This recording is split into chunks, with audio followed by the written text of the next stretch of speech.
somebody's funeral, but I am completely honored to have the opportunity to introduce to you one of my, as I put it, one of the top 5 men in my life that I look to, and that's the way I view John Curtis. And so people have asked me, they say, so why are you supporting John Curtis? And I thought, you know what? There are a few people that I know as well as John that are as qualified to be a manager of a city like Provo. And it is a great privilege and an honor to introduce to you who I believe will be the next mayor of Provo, Mr. John Curtis. I feel the same way about Jeff and so many of you that are here. Let's keep coming in. We've got some seats here. I'll be polite, but we've still got 5 seats up here, so come on in and sit down. We're a little shy. This is, I can't talk if you're standing up, Chuck. Come sit down. They're afraid? Yeah. Okay. Well, first of all, let me thank you for being here tonight. I love to talk politics, and for the last few months, I've engaged just about anybody who would listen to me. So this is a real honor that you would come and share a few minutes with me. I will tell you right off that probably my single biggest weakness and problem is that I will talk longer than you want to be here.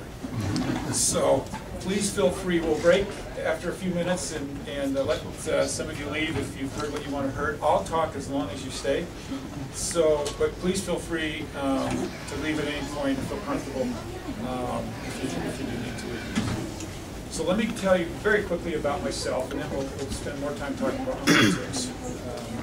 My wife and I grew up in Salt Lake City. My parents are here. This beautiful looking couple arguing on the front row.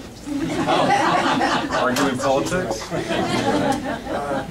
My parents have come down from Salt Lake to support me tonight. Thank you for coming. And we grew up in Salt Lake and left Salt Lake in 1979 to go on a BYU semester abroad. Just a fabulous experience. Left again a year later to go serve in Taiwan on an LDS mission. And came back from that Taiwan experience and married somebody who I had met in high school. And fell in love with, truly love at first sight. And I don't see her right now, but we should thank her for, among many people, for a lot of the help that she accomplished tonight. We went back to Taiwan and lived here in Taiwan. And then we came back, spent 2.5 years in Southern California. Worked for the O.C. Tanner Company, and then the O.C. Tanner Company sent us to Virginia, where we spent 8 years in Virginia working for the O.C. Tanner Company. Truly a remarkable experience. And about 11 years ago, we felt a desire to do a couple of things. One was to come back to Utah and be closer to family, brothers and sisters and nieces and nephews. And the other was I wanted an experience running a company at the O.C. Tanner Company. I was surrounded by a lot of terrific mentors and learned a lot, but I wanted to actually run a company myself. So I came back and got involved with a company called Action Target. And 11 years ago, very few people had heard of us, and now most people have heard of us. I remember 11 years ago when I'd go talk to people and say, well, I work for Action Target, almost inevitably they would say, oh yeah, I was there shopping yesterday.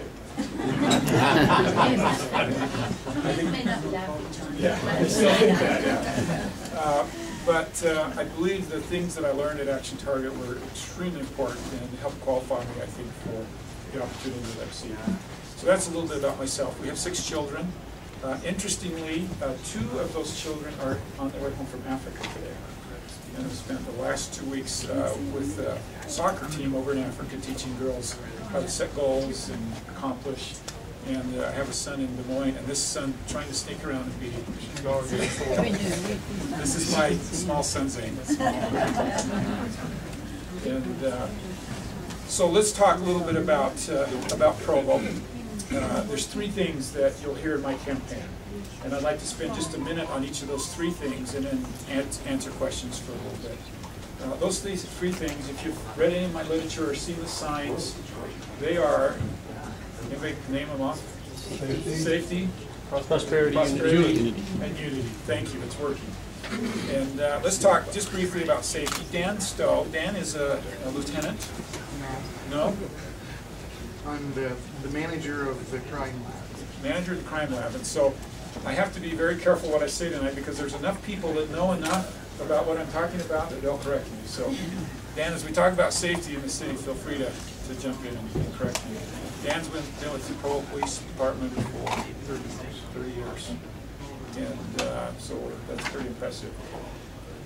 Safety is the first on the list because, in my opinion, it is the primary responsibility of our government.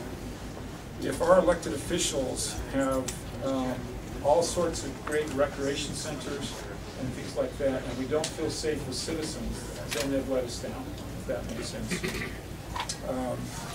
2 to 3 weeks ago, we actually had a stabbing in a park. 2 gang members who stabbed each other. So think about how hard we work to have good parks in Provo and how much effort we put into good parks. And yet, if we have that going on in our city, we don't feel comfortable and we don't feel safe. And that's why it's first on my list. I feel like Provo is a safe place, and it's not on my list because I feel threatened here in Provo. But we do have those early signs of gangs, and we do have graffiti. And it's interesting, my wife and I have lived in Provo for 11 years now. We've had a car stolen, we've had an RV broken into, we've had our garage broken into, and so it's real and it's out there. And right now we have 96 sworn police officers. The police department themselves tell us we really need closer to 100. And I would make that a very high priority. That's something that's very important to me. I've had the opportunity for the last 11 years to rub shoulders with police officers, and I know how important their work is. I feel in many respects the similarities to what our policemen do with teachers, in the sense that they're usually under-recognized for what they do and usually underpaid as well. So that's a big emphasis of our campaign. I would also like to, and I say this carefully because I don't know how many crazy drivers we have here, I'd like to de-emphasize just a small degree traffic enforcement and take those officers and put them on fighting crime and fighting gangs and drugs. We have one assigned to gang enforcement in Provo. That's not enough for me. I'd like to take one and put him on traffic enforcement, put the rest on gangs, and that would be a high priority for me. The fire department is equally under pressure from a staffing perspective, and likewise, if our government can't protect us in the places that we live and protect our homes, then I think those two things are not sufficient. We need to be doing that as a city. So that's safety, and those are some of my thoughts on safety. Second area is prosperity, and we could spend a long time talking about prosperity. And many would probably laugh around the world if they felt like we were concerned in Provo, Utah about prosperity, because we are such a prosperous place and this is such a wonderful place to live. But we can't do all the things that we want to do as a community. We can't build that rec center, we can't hire those police officers, we can't take care of that park if we don't have a strong economic base.